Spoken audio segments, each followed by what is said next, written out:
ಕಾಸರಗೋಡು ಜಿಲ್ಲೆಯಲ್ಲಿ ಶಾಲಾ ವಿದ್ಯಾರ್ಥಿಗಳ ಸುರಕ್ಷತೆಯ ಹಿನ್ನೆಲೆಯಲ್ಲಿ ಟಿಪ್ಪರ್ ಲಾರಿಗಳ ಸಂಚಾರಕ್ಕೆ ಬೆಳಗ್ಗೆ 8 ಗಂಟೆಯಿಂದ 10 ಗಂಟೆ, ಸಂಜೆ 3:30ರಿಂದ 5 ಗಂಟೆಯ ತನಕ ನಿರ್ಬಂಧವನ್ನು ಹೇರಲಾಗುತ್ತೆ ಅಂತ ಜಿಲ್ಲಾಧಿಕಾರಿ ಅರ್ಜುನ್ ಪಾಂಡ್ಯನ್ ತಿಳಿಸಿದ್ದಾರೆ.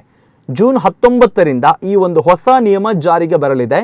ಜಿಲ್ಲಾಧಿಕಾರಿ ಕಚೇರಿ ಸಭಾಂಗಣದಲ್ಲಿ ಗುರುವಾರ ನಡೆದ ಜಿಲ್ಲಾ ರಸ್ತೆ ಸುರಕ್ಷತಾ ಪ್ರಾಧಿಕಾರದ ಅಧ್ಯಕ್ಷತೆಯನ್ನು ವಹಿಸಿ ಅವರು ಮಾತನಾಡಿದರು. ಶಾಲಾ ವಿದ್ಯಾರ್ಥಿಗಳು ಸಂಚರಿಸುವ ಸಮಯದಲ್ಲಿ ಟಿಪ್ಪರ್ ಲಾರಿಗಳ ಅತಿ ವೇಗ ಅಂದರೆ ಅವರು ಸ್ಪೀಡಾಗಿ ಹೋಗೋದ್ರಿಂದ ಸಂಭಾವ್ಯ ಅವಘಡಗಳನ್ನು ತಪ್ಪಿಸುವ ನಿಟ್ಟಿನಲ್ಲಿ ಮುಂಜಾಗ್ರತಾ ಕ್ರಮವಾಗಿ ಈ ಒಂದು ನಿಯಮ ತರ್ತಾ ಇದ್ದೇವೆ. ಈಗ 9ರಿಂದ 10 ಸಂಜೆ 4ರ ತನಕ ನಿರ್ಬಂಧ ಇದೆ.